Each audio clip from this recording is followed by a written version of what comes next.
자, 오늘 하나님의 말씀은 구약성경 스가랴서의 말씀인데요. 구약성경 1321페이지 스가랴서 10장 1절에서 6절까지의 말씀입니다. 구약성경 스가랴서 10장 1절에서 6절까지의 말씀. 자, 찾으셨으면 우리 스가랴 10장 1절에서 6절까지 같이 읽도록 하겠습니다. 시작. 봄비가 올 때 여호와 곧 구름을 일게 하시는 여호와께 비를 구하라. 무리에게 소낙비를 내려서 밭의 채소를 각 사람에게 주시리라. 드라빔들은 허탄한 것을 말하며 복술자는 진실하지 않은 것을 보고 거짓 꿈을 말한즉 그 위로가 헛됨으로 백성들이 양같이 유리하며 목자가 없으므로 곤고를 당하나니 내가 목자들에게 노를 바라며 내가 순염소들을 벌하리라. 만군의 여호와가 그 무리 곧 유다 족속을 돌보아 그들을 전쟁의 준마와 같게 하리니 모퉁이 돌이 그에게서 말뚝이 그에게서 싸우는 활이 그에게서 권세 잡은 자가 다 일제히 그에게서 나와서 싸울 때 용사같이 거리의 진흙 중에 원수를 밟을 것이라. 여호와가 그들과 함께한즉 그들이 싸워 말탄 자들을 부끄럽게 하리라. 내가 유다 족속을 견고하게 하며 요셉 족속을 구원할지라. 내가 그들을 긍휼히 여김으로 그들이 돌아오게 하리니 그들은 내가 내버린 일이 없었음 같이 되리라. 나는 그들의 하나님 여호와라. 내가 그들에게 들으리라. 하나님의 말씀입니다. 아멘. 자, 이 스가랴 선지자는 학개 선지자와 더불어서 1차 포로에서 귀환한 그 포로 중에 섞여 있었습니다. 근데 1차 포로자들이 두 번째 성전을 짓는 일에 어려움을 당하면서 손을 놓고 있었죠. 성전 건축이 약 16년 동안 중단되어 있었습니다. 그때 하나님께서 학개와 스가랴를 같은 시기에 두 사람의 선지자를 사용하셔서 그들에게 다시 힘을 주시고 그들이 두 번째 성전을 완공하게 하셨습니다. 이 스가랴는 처음에 하나님의 말씀을 받아서 전할 때 스스로 자기 자신을 소년이라고 부를 정도로 아주 젊은 선지자였습니다. 반면에 또 학개 선지자는 가장 나이 많은 선지자 중에 한 사람이었어요.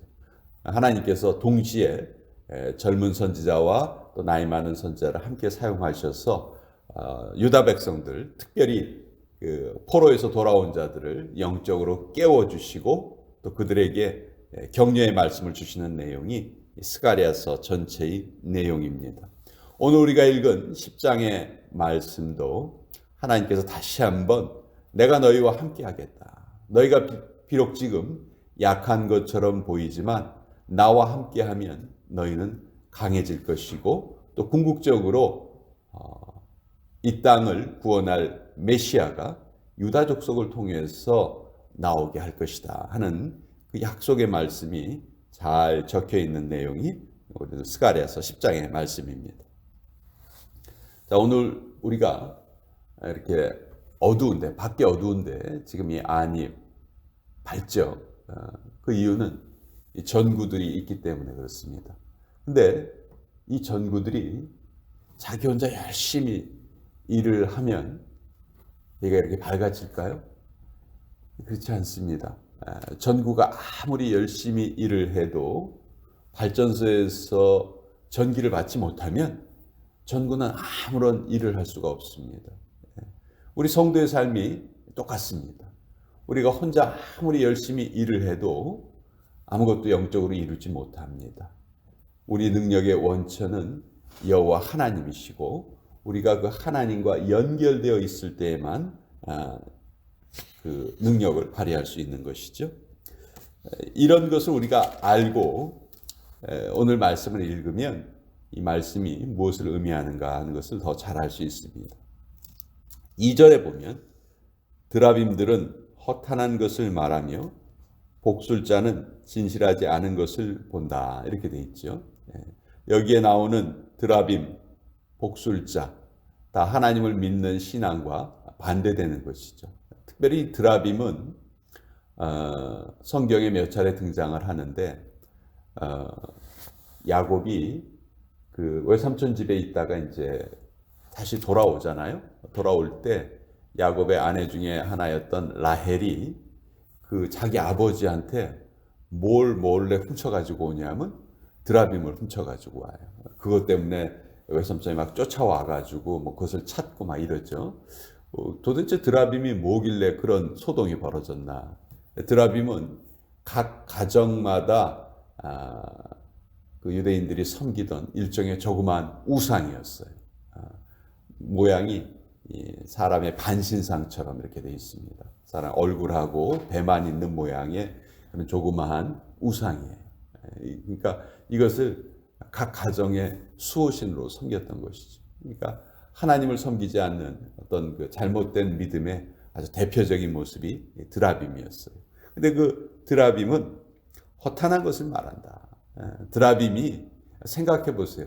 우리 이제 하나님을 우리가 믿게 됐으니까 믿기 이전에 사람들이 하는 행동이 있죠. 우리 한국 사람들이 제일 알고 있는 행동은 뭐 새벽에 이제 물을 떠놓고 이렇게 막 거기 빈다든지 어떤 나무 밑에 가서 절을 한다든지 뭐 성황당이라고 그래서 성황당 앞에 가면 돌 같은 걸 쌓아놓고 거기에 이제 자기 소원을 빕니다. 물론 그 정성을 우리가 이해하지 못하는 건 아니지만 하나님을 섬기는 사람이 되고 보니까 그런 행동이 얼마나 어리석은 것인가 그것을 우리가 잘 알게 됐죠. 아무런 생명도 없는 것들에 대해서 우리가 우리의 소원을 빌고 하는 것이 너무 잘못됐다는 것을 알게 됩니다. 복술자도 마찬가지죠. 점치는 점쟁이들입니다. 근데 점쟁이들이 어떻게 우리의 인생을 알겠습니까? 자기 자신의 인생도 모르는 점쟁이들이 어떻게 타인의 인생을 알 수가 있겠습니까? 이런 것 역시 하나님을 믿는 신앙과는 거리가 먼 것들입니다. 그래서 그 위로가 헛됨으로 백성들이 양같이 유리하며 목자가 없으므로 곤고를 당한다. 그러니 내가 그들에게 다시 한번 나를 아는 그런 믿음을 심어주겠다. 하나님께서 지금 말씀하고 계시는 거예요. 1절에 보면 봄비가 올 때 여호와 곧 구름을 일게 하시는 여호와께 비를 구하라. 이스라엘의 기후는 우리와 좀 다릅니다. 우리는 동양 사회는 대개 봄에 이제 씨를 뿌리고 가을이 되면 추수를 하죠. 그는 사계절 내내 비가 오기 때문에 그게 가능합니다.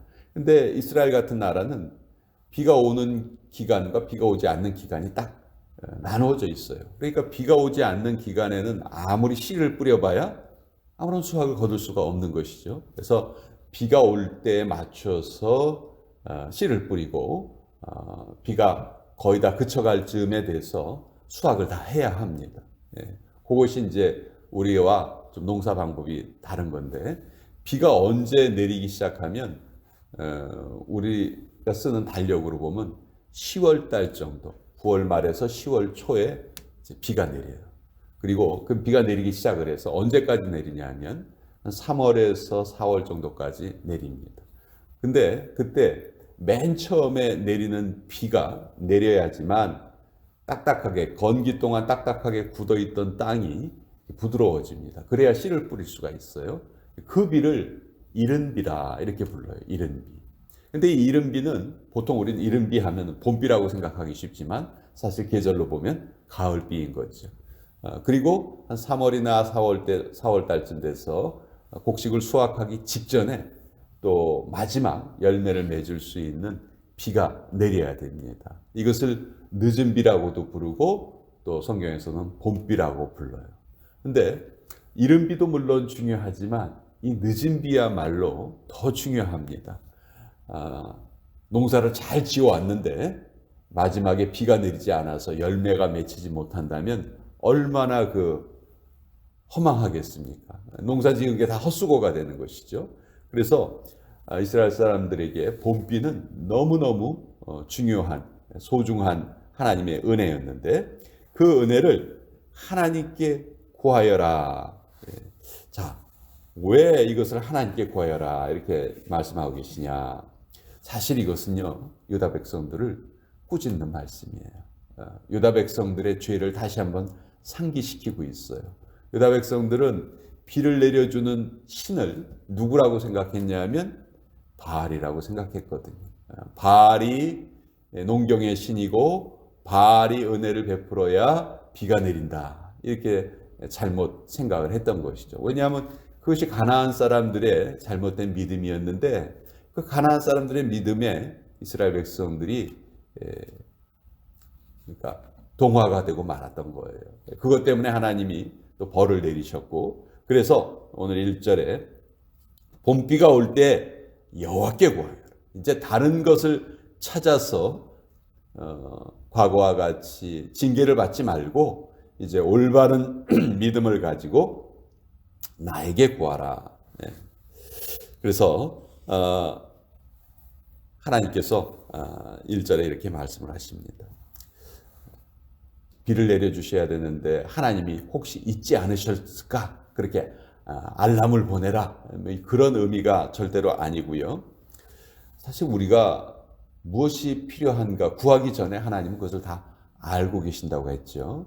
근데도 우리에게는 또 에스겔서 36장 37절에 보면 그럼에도 불구하고 너희는 기도해야 한다. 왜 하나님이 내려주시는데 다 우리의 필요한 것을 알고 계시는데 우리가 왜 기도를 해야 하나요?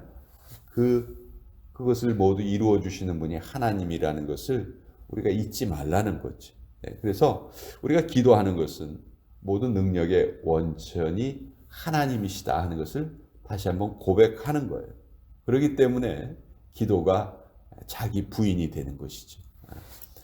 나의 능력으로 사는 것이 아니고 하나님이 주시는 능력으로 내가 삽니다. 모든 능력의 원천이 하나님이십니다. 그것을 고백하는 것이 기도예요. 우리가 무엇을 구하는 것은 2차적인 것이고 그 능력의 원천이 하나님이시다 하는 것을 고백하는 행위가 기도라는 것이죠. 그리고 이제 하나님께서 약속하시는 것은 4절에 보면 모퉁이 돌이 그에게서, 말뚝이 그에게서, 싸우는 활이 그에게서, 권세 잡은 자가 다 일제히 그에게서 나올 것이다. 여기 그는 유다 족속을 의미해요. 유다 족속에게서 모퉁이 돌, 말뚝, 싸우는 활, 권세 잡은 자가 올 것이다. 나올 것이다. 이것은 궁극적으로 유다 족속을 통해서 하나님께서 메시아를 보내주신다 하는 것의 예언인 것이에요. 여기에 나오는 모퉁이 돌이나 말뚝이나 싸우는 활이나 권세 잡은 자 다 메시아를 상징하는 그런 말들입니다. 또 오늘 1절에 비를 구하라 했는데 이 비에도 두 가지 의미가 있어요. 첫 번째 의미는 실질적으로 농사를 지을 때 필요한 그 비를 의미하는 것이고 영적으로는 하나님의 은혜를 상징하는 말이에요. 또 그 은혜를 상징하는 가장 최종적인 그 이미지는 바로 구원자 메시아죠. 바로 예수님입니다. 예수님. 이 예수님이 유다 지파를 통해서 이 땅에 임하실 것이다. 이것은 이미 하나님께서 그 야곱의 예언을 통해서 창세기에 알려주셨어요. 야곱이 죽기 전에 12아들을 불러놓고 예언을 하죠. 그 중에서 넷째 아들이었던 유다에게 어떤 예언을 하냐 하면 규가 유다를 떠나지 아니하며 통치자의 지팡이가 그 발 사이에서 떠나지 아니하기를 실로가 오시기까지 이르리니 그에게 모든 백성이 복종하리로다. 왕권이 유다를 떠나지 않을 것이다. 이 말씀대로 이제 하나님께서 유다 지파를 통해서 예수님을 우리에게 보내주신 것이죠. 그래서 이 성경을 우리가 알아가면 알아갈수록 하나님의 말씀이 정말 하나도 어김없이 다 이루어지는 것을 우리가 깨닫게 됩니다. 오늘 그 하나님이 우리의 아버지가 되어 주시고 또 우리의 삶을 이끌어 주시겠다 또 약속해 주셨습니다. 다시 한번 말씀드리는데 기도는 우리에게 필요한 것을 구하는 그런 기능보다는 모든 능력이 하나님께 있습니다. 그것을 고백하는 행위이다. 기도는 일종의 신앙 고백이다 하는 것을 우리가 잘 깨닫고 앞으로 남은 우리의 일생을 우리가 같이 살았으면 좋겠습니다. 자, 오늘 이 말씀 같이 한번